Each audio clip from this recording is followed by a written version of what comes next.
Hey everyone, today I'm going to show you how to stop Outlook from grouping your emails so they display individually instead. Without any further ado, let's get started. First, open your web browser and navigate to outlook.cloud.microsoft. Once you're on the page, log into your Microsoft account using your credentials. This will load your inbox and give you access to all your email management settings. Take a moment to let everything load completely before moving forward. Now that your emails have loaded, you'll want to access your Outlook settings to adjust how your messages are organized. Look at the top right corner of your screen where you'll see a gear icon. This is your settings menu, and clicking on it will open up all the configuration options available for customizing your Outlook experience. Once the settings menu opens on your screen, you'll notice a navigation panel on the left side. From this panel, click on the Mail tab.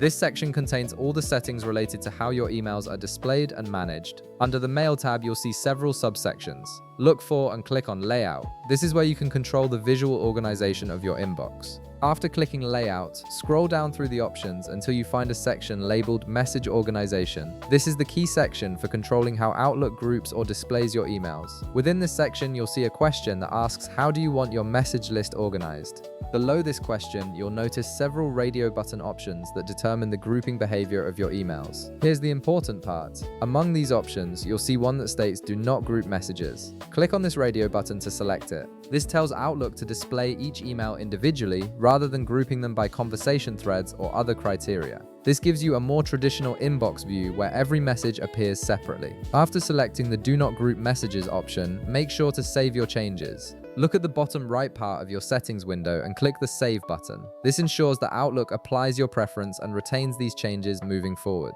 Give it a moment to process and apply the new settings. And that's it.